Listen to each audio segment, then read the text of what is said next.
Bijouterie Pantsou, Manulchanoni, le JT. VTI vous propose la gamme de produits adaptés à votre projet et budget. VTI, prêt à vous servir. VTI Manulchanoni, le JT. Anti-tache sarabino ampiasaiko, manazava endriko sady manala tasy. Sarabe manolotra ho anao ny le JT. Ioka ny fahombiazana miaraka amin'ny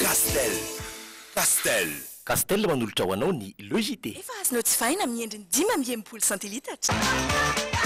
Soyez à l'aise avec Sleepy en regardant le JT. Apetrao amin'ny Sleepy Lady ny fitokisanao. Ankafizan fotoana rehetra. Hello Lady. Yes, ça y est. Bis Coco, le plaisir Coco, intensément bon. Alors ohatrany le JT miaraka amin'ny vokatra spécial. Tsy manam-paharoa ny produit spécial. Telma safidiko numéro 1 malagasy manolotra ho anao.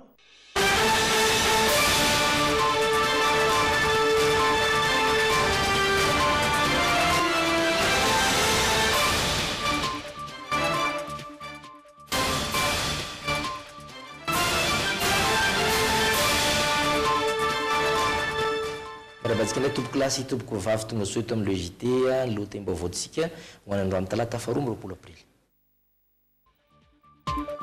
Feno iray volana omaly nihetsika ireo solombam-bahoaka ho an'ny fanovana.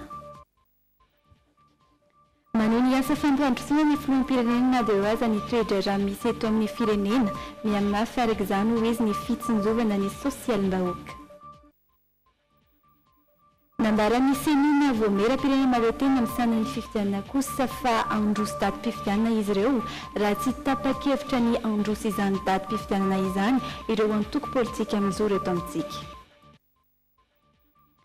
Ny lamina eto amin'ny ankapobeny ny fetin'ny Pentecote teto Antananarivo sy ny manodidina entina amintsika ny andindinina izay. Tafiditra tanteraka ao anatin'ny vanim-potoanan'ny ririny isika amin'izao fotoana izao raha ny nambara ny sampanampamantatra ny mety ho toetry ny andro etsy ampandren'omby. Any ivelany vinavinaina rampitso hatramin'ny zoma ho avy izao ny famitehana ny toerana fanaovana andrana nokleary any Korea Avaratra. Manasa ny andray ary ianaraka hatramin'ny farany fampalalam-baovao ny le JT. Penareo hely izy zay fa andao iritsika avy hatrany ireo vaovao songadina izay ompana betsaka amin'ny politique ao anatiny alahuna. Vibrez au rythme des couleurs Orlac. Trouvez Orlac partout à Madagascar. Ny lokon'ny vaovao miaraka amin'ny Orlac.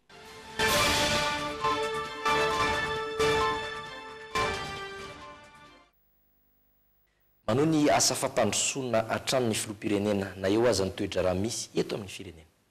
Mitoy ny asa fa tsy misy fitohanana akory indrindra fa ny fitsinjovana ny sosialim-bahoaka no tena banjina ao anatin'izany ho ny filoham-pirenena androany. Ireo no voatoatiny tenin'ny filoha nandritra ny fandarana fitoam-bita ny voaka ny farany herinandro teo izay fitiany Jerry Edouard sy Zora Andriatsalama amintsika. Sosialim-bahoaka ny fidinan'ny vidim-bary no nisantaran'ny filoham-pirenena ny lateniny. Tsikaritra tokoa fa nidina noho ny fanombohan'ny fiakaran'ny vokatra avy eto an-toerana sy ny ezaka ataon'ny mpandraraha amin'ny fanafarana ny vidim-bary. Manampy izany ny fanajariana ny fotodrafitrasa lehibe tamin'ny faritra maro tahaka ny tany Bevoay sy ny tany Alaotra. Tozondrin'ny filoha ihany koa ny fitombon'ny tany famokarana herinaratra noho ireo fanoloana ny fitaovana tranainy ary voatazona tsy hiakatra kosa ny viditsoloka. Mbola fitonjovana ny sosialim-bahoaka ihany koa ny tetikasa iray lehibe dia ny fanombohan'ny fanamboarana ny lalam-pirenena fahadimy mampitohy any Ambilobe sy Vohemara. Nanomboka tsy ela ny fanamboarana ny lalam-pirenena fahadimy Ambilobe Vohemara izay fanambarako mirefy 5.1 kilometatra iarahana amin'ny gouvernemanta sinoa. Misy ihany koa ny teti-bola efa atokan'ny fanjakana ikojakojana ny lalana isan-taona. Manatanteraka izany ny ministeran'ny asa vaventy sy ny mpiara-monina samihafa. Tondrana fanazavana ny fampiakarana ny karaman'ny mpiasam-panjakana ho 700. Tsy tonga lafatra izany saingy tsy maintsy misy ny fandaminana. Izay no asan'ny mpitondra mandanjalanja ny teti-bolam-panjakana ary mijery ny lafiny ahasoany rehetra tsy ankanavaka. tsy maintsy nampina ny teti-bola ho an'ny fitandrona ny filaminana mba hitombo ny vokatra mivangana iarovana ny vahoaka sy ny fananany ary ampilamina ny tany. Tsy maintsy mijery ny amiaina koa ny mpitondra, tsy tokony hifanomezantsiny zany satria iraha malala ny fitombony tsy fandripahalemana indrindra fa any ambanivohitra any. Misy fiantraikany eo amin'ny fiainam-pirenena sy ny fiainam-bahoaka ny krizy politika. Nanao tatitra ny banky iraisam-pirenena tamin'ny volana Jona 13 fa tafiditra ao amin'ireo firenena 9 amin'ny 5 voalaza fa nihemotra raha toe-kareny Madagasikara tao anatin'ny 20 taona farany. Firenena mihoatra ny 20 amin'ireo no afaka nampitombo avy roeny ny arikarenany rehefa tapakevitra fa anaiky ny fifandimbiasa-pahefana ara-demokratika ary miezaka nanarina ny toe-kareny. Ho an'i Madagasikara dia ireo krizy tamin'ny taona 1,770 ny tamin'ny 2,4 ary ny tany 5,4 no mamaritra izany. Mahery ny ray alina ireo olona very asa ohatra tamin'ny krizy tamin'ny taona 7,2. Isaka ny misy krizy politika dia mikorosofahana ny toe-karena, mitombo ny anoanana, miamaro ny ankizy tsy miditra an-tsekoly, miaratsy ny foto-drafitrasa, manjaka ireo atsotsika hoe mafia amin'ny sehatra samihafa, miemotra ny fanamby lavitrezaka izay napetraka. Tsy vitan'izany fa mitombo ny tsy maty manota, kolikoly, fanamboaran-karena tsy aradrariny. Antaonany maro vao ho voarina ny gabraraka rehetra. Hananika ny 500 ny fitombon'ny arkarena amin'ity taona ity noho ny fanarenana izay natao. Tanjona hoatra ny 700 hotratra izany raha toka tsy misera krizy hafa indray ny firenena. Izay farafaratsiny ny fisondrotry ny vidi. Fa katroka ray volana omaly nihetika ny solombavavoaka 7 eny amin'ny kianjany 13 Etsika izay niatomboka tamin'ny fanoherany lalam-pifidianana saingy lasa ny afara tamin'ny endrika fanonganam-panjakana amin'ny alalan'ny fidinana an-dalambe mitaky ny fametram-pialany ny filoam-pirenena Perinasa ankoatra ny mpiasa-panjakana sy ny mpivarotra eny Analakely nefa izay isan'ny lasibatry ny etsika ihany koa dia ireo mpianatra izany arahantsika ary ny andindiny izay vaovao izay. Anao tatitra amin'ny vahoaka no nambaran'ireo deputé 17 fa antony hetsika ataon'izy ireo teo anoloan'ny lapan'ny tanàna Analakely iray volana lasa izay. Izany hoe ny asabotsy 20 aprily. Niova endrika tsikelikely nefa ny hetsika ka nihita tratrany amin'ny fitetezana ministera sy sampandraraha-panjakana ary nitoy tamin'ny famoahana ny mpiasa isaky ny birao. Maka ny fanataona hatramin'izay zany eo na grefy mandena io na zavatratra eo dia mijery tsy tokony tapahana. Na ho tapaka amin'ijiro sy rano tsy maninona aloha fa rehefa avy eo hitantsika eo fa leo fa andao alohantsika hidina ny tranontsika. Misy mihitsy aza ny fanakatonan'ireo mpanao fihetsiketsehana ny ministera sasany tamin'ny alalan'ny fampiasana rojo sy gadana.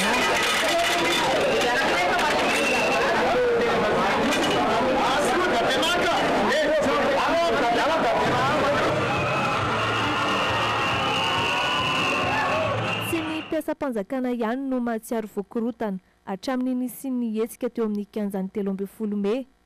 Fa isan'ny lasibatry ny fahatsiantoka voalohany indrindra ireo mpivarotra manana tsena sy tranombarotra eny Analakely sy ny manodidina.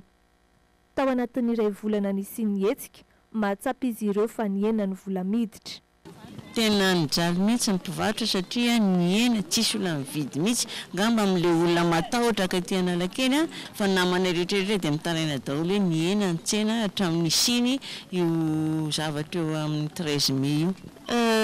Nandritra izay iray volana izay aloha miova ny tsena tsy dia nisy tsena fa mety hoe matahotra ngamba ny olona le mivoaka hoe misy grevy dia matahotra. Izay manko tsy mamaky balava alohany dia taloha maka foana isan'andro dia izao lasa indraindray sisa vao maka. Nisy akony tamin'ny fampianarana ihany koa ny hetsika notarian'ireo solombavambahoaka 17. Tsy vitsy tamin'ireo sekoly teto Andrenivohitra no sendrana Andianjatovo manararoatra amin'ny taona ireo mpianatra hidina an-dalambe. Nisy vokatra izay ny sekoly voaterina mipodin'ny mpianatra tao aminy ho fiarovana ny ain'izy ireny. Isan'izany ity lisea ity, misy amin'ireo kilasy sasany no tsy nianatra mihitsy efa ho iray volana nanomboka ny herinandro ny 13 Aprily. any ka manany ho avy ny ireo ankizy.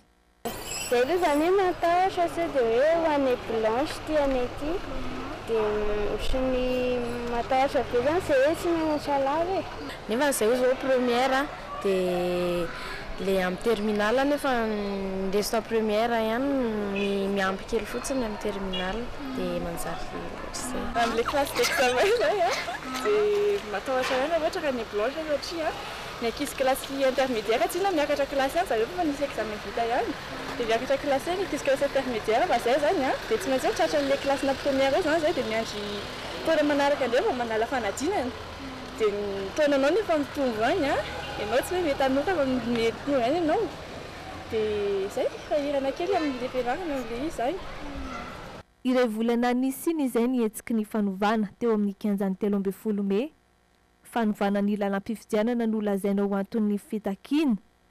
Lalam-pifidianana izay efa namohan'ny HCC didy mikasika ireo andininy sasany tsy mifanaraka amin'ny lalam-panorenana ary efa navoakan'ny filoham-pirenena ho manan-kery.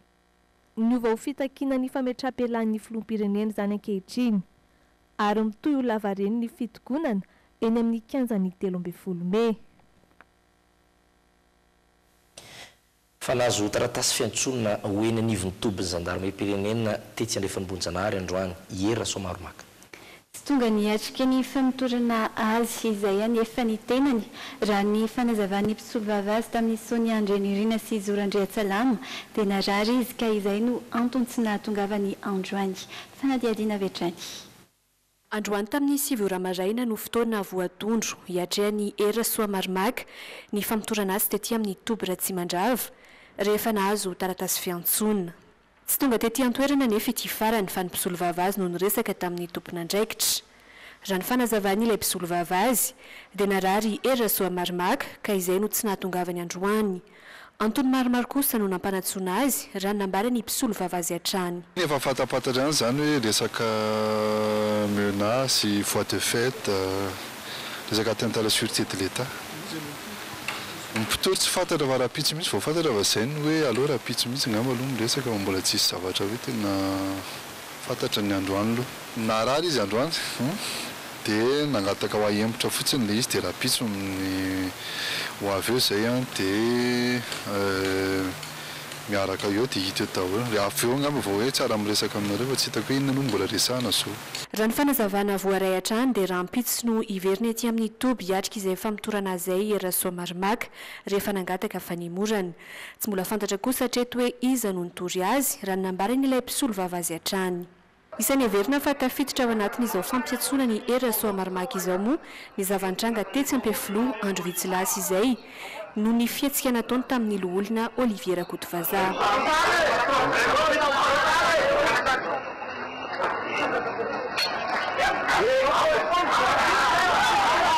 Andrasana noho izany izay vokatry ny famitorana azy raha ampitso.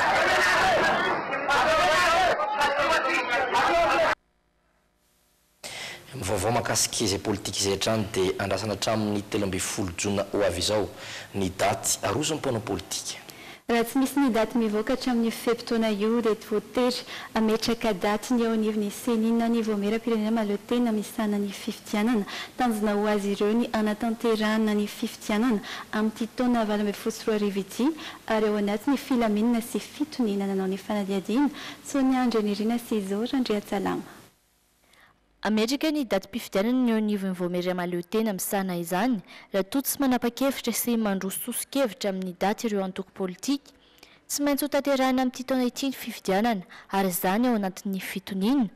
Ny fiam-potoana nomena ireo antoko politika izay mifarana amin'ny 17 ny volana Jona.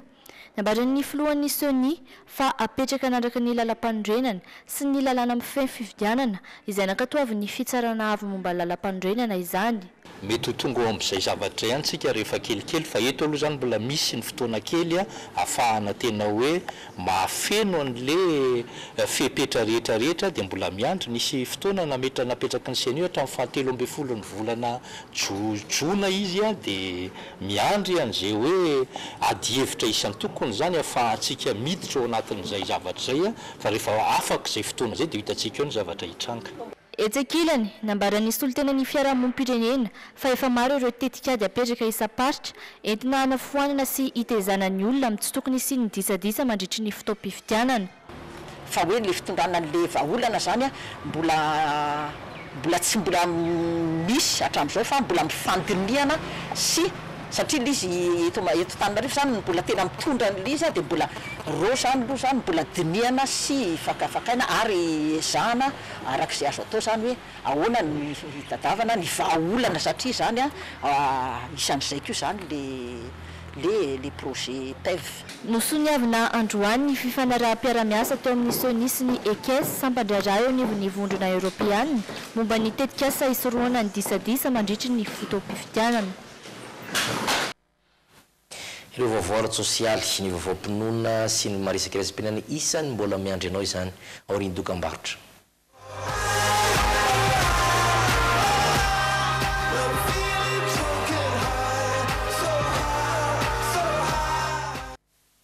Mitony vaovaontsika tompoko lahy sy tompoko vavy eo amin'ny pejy ny finoana ary dia nankalaza ny fetin'ny Pentecote sy ny Pentecote isika tamin'ny farany herinandro iny fantatra ary fanolamina zany tamin'ny ankapobeny ho an'ny teto Antananarivo sy manodidina. Arivo mahery ireo mpitandro ny filaminana hetsika ty amin'ny alahady sy alatsina ny Pentecote lasa teo vokatr'izay dia ny enina raha oharina tamin'ny taondasa ireo olona niditra tetsy amin'ny hôpitaly ny Agera raha ohatra ka mitatitra amintsika izay vaovao izay Pierre Dina Zafindramanina sy Kasambola manana. Tsy nisy ny ainana fohy nandritry ny fetin'ny Pentecote raha nambarany eo anivon'ny komisaria etsy Tsaralalàna.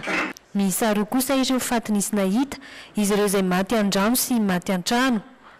Nahatratra 20 ireo olona naratra ny alahady sy alatsinainy ny Pentecote lasa teo.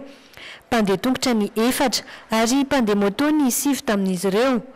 Mitotaly 3 ireo olona tratra nitondra fiara tao anatina Amamona tamin'ireo 2 andro ireo. Amin'ny resaka alatra kosa indray 20 ireo olona voasambotra tamin'ny alahady sy alatsinainy ny Pentecote teo. Marina fa arivo mahery ireo mpitandro ny filaminana nahetsika teto Antananarivo sy manodidina nandritra ny fety.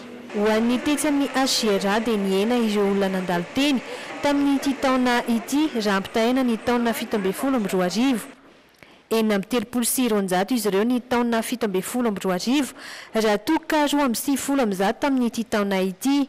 Olona 7 no voatery nahiditra teto amin'ny Agera ny alahady sy alatsinainy ny Pentecote teo vokatry ny fisotrotoka be loatra. Tsy nisy raha ny antotana isatrany ireo marary vokatry ny sakafo tsy zaka. Raha ny adiady madinika na atao hoe accident à responsabilité civile dia 535 ka ny 3 amin'ireo ny hôpitaly. Mbola misy amin'ireo nahiditra teto amin'ny hôpitaly no voatery mijanona maneho fitsaboana raha ny vaovao voaray hatrany. Pejy ny finoana izay hatrany mahakasika ny nazahoan'ny finoana katolika eto Madagasikara kardinaly. Valtaona teoriana nahafatesan'ny Monseigneur Gaëtan Razafindratana dia nahazo kardinaly vaovao ny fiangonana katolika eto Madagasikara raha nambarany mopera iray izay tafaresaka tamin'ny Sonia Andrenirina sy Zora Andriatsalama androany dia maro ny tombony azo amin'izay fananana kardinaly vaovao izay.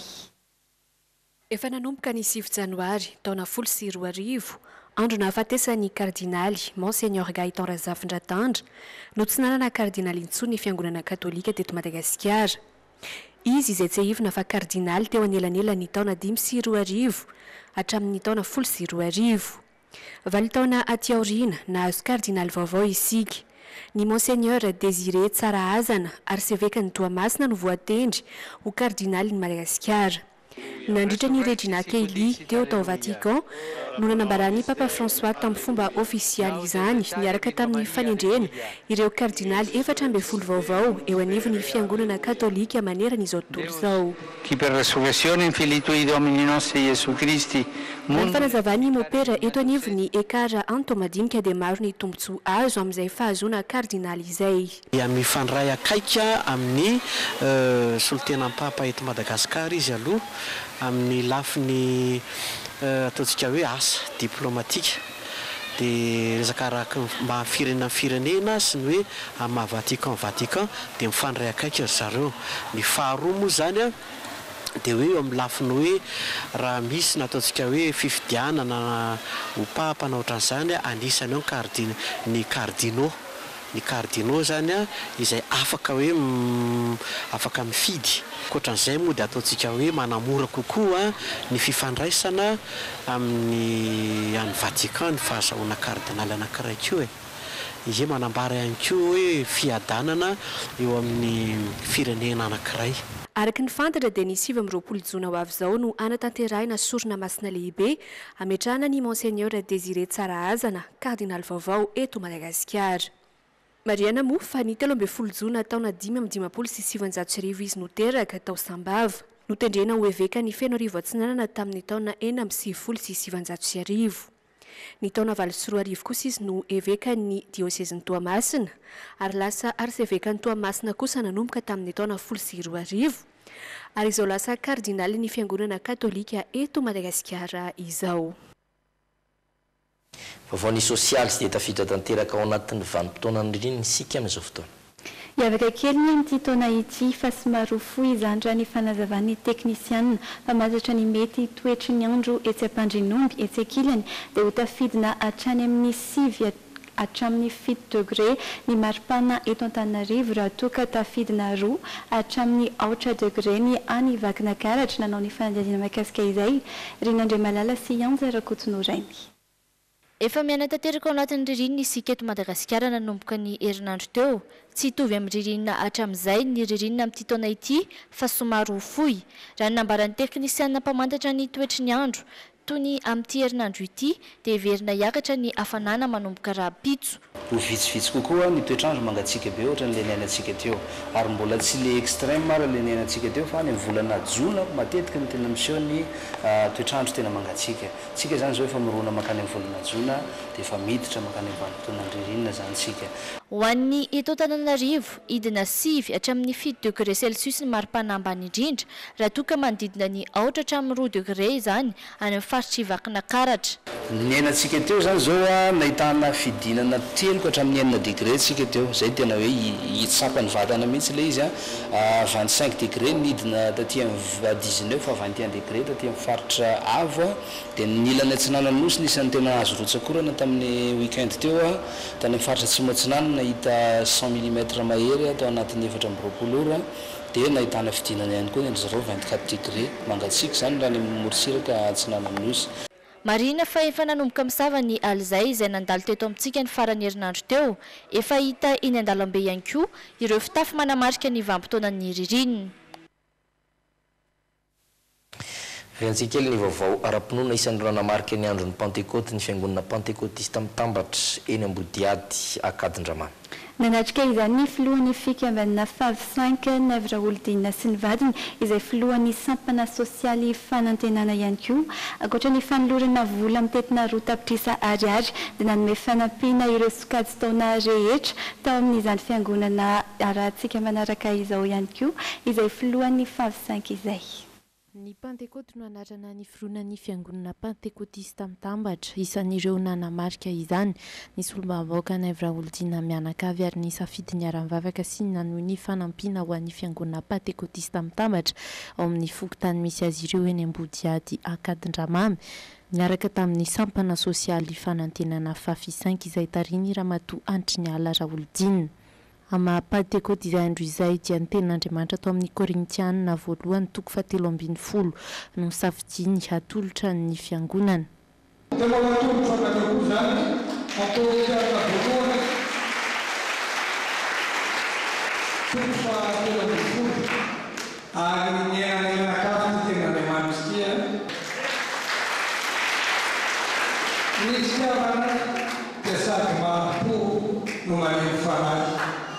Ny fitiavana dia tsy milamina, tsy manao foana, tsy mieboebo, tsy manao tsinentsika, tsy mitady anao azy, tsy moratezitra, tsy manao ndoloboro, tsy mifaly noho ny tsy fahamarinana ataon'ny olona, fa mifaly noho ny fahamarinana.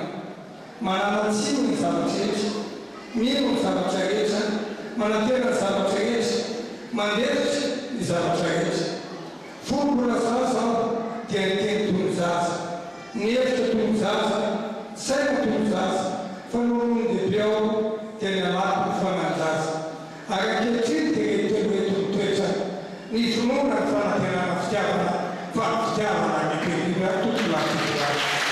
tsy nadinohy ny ramatoa andry ny alara olodina filohansampanana fanantenana fafisanky ihany koa nanohy ny asa sosialy ho an'ny fiangonana pentekotista mitambatra vola roa tapitrisa ariary ho fanampiana amin'ny vidianana simenitra vatokely sy fasika amin'ny fanitarana izany notolorana bodofotsy ihany koa ireo zokiolona ao amin'ny fiangonana nomena fitafiana sy kiraro efatra gony tetsy andany ireo vehivavy ary ny ankizy dia notolorana vatomamy biscuit sy chocolat.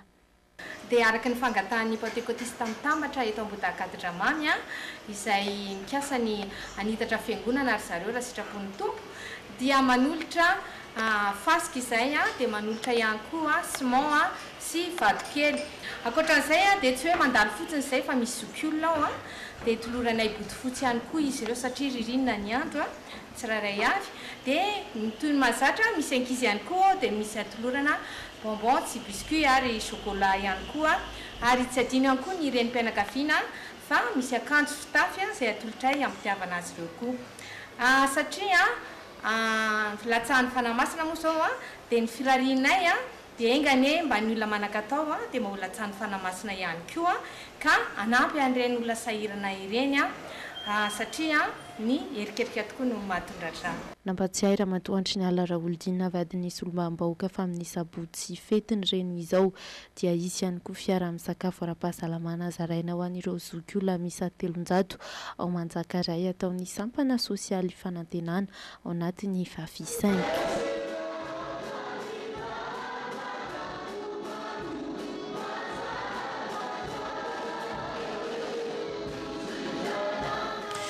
Totosa tamin'ny herinandro lasa teo kosa ny andian'ny fahadiminy Egeo Show.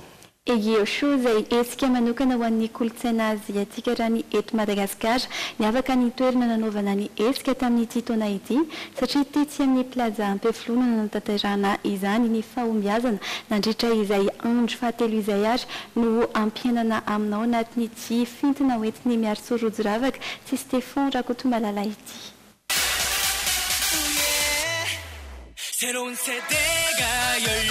Andro fahatelo sady famaranana ny Egeo Show andian'ny fahadimy saingom-bolana fanatanteraka ny ambiance tetỳ amin'ny plaza Ampeflo manampirovo izany ny fahamaroana ireto tanora tonga tetỳ an-toerana ireto.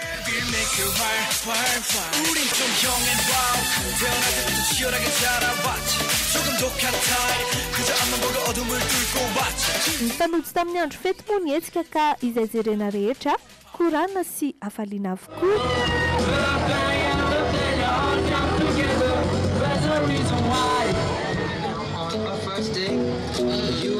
Samy endrika tanora nanalazy na ny tany ivelan'ny plaza na ny tato anatiny. Teto dia ny hira sy ny dian'ireo mpanakanto kalaza avy any Japon sy Korea no nentin'ireo ankizy an-tsehatra sy ny hatrehan'ny fifaninanana.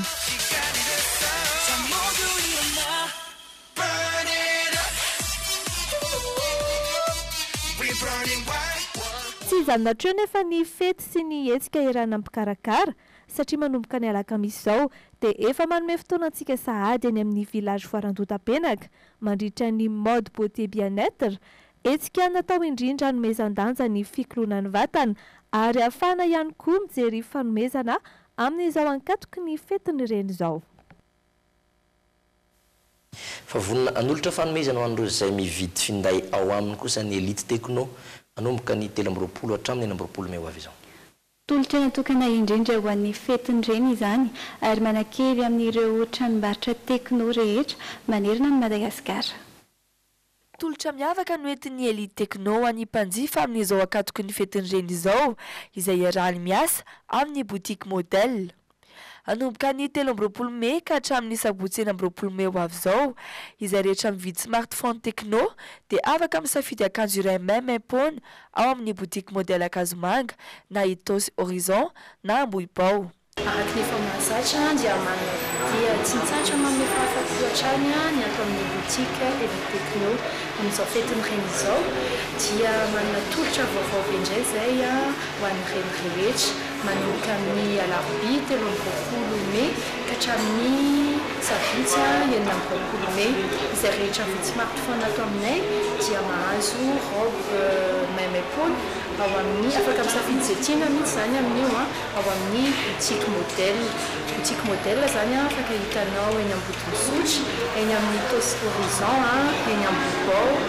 Dia ny Elite Techno zany tsy mitsahatra manome fahafapo hatrany ho an'ny mpanjifa, dia efa vonona zany zay manomboka ny enina amby roapolo May, dia ny andro anareo zany zay ny boutique afaka hitanao zany dia ny Elite AP Flou, ny Elite Supreme Center Box 204, ny Elite Acacia Enceinte Madinox, ny Techno Center Borirka, Techno Ambobao, Techno Anosy. Tsy mbola nandiso fanantenana ary tsy mitsahatra ny manome fahafampo hatrany ny Elite Techno. Marina fa misy garantie 12 volana avokoa ny finday rehetra amidy eny amin'ny boutique ny Techno. Ny vaovao avy any ivelany kosa dia any Korea Avaratra. Raha nambaran'ny filoham-pirenena ao Korea Avaratra dia tanterahana rampitso ny famotehana ny toerana fanaovana andrana nokleary any an-toerana. Araka izany dia efa nanasa mpanao gazety maro ny tena no avy any dia Kim Jong-un izany. Toerana izay efa nampanantena ny Kim Jong-un fa hopotehana alohan'ny fionana an-tampony izay hisy eo amin'ny firenena roa-tonta dia États-Unis sy Korea Avaratra amin'ny faharoa amby folo ny volana Jona ho avy izao.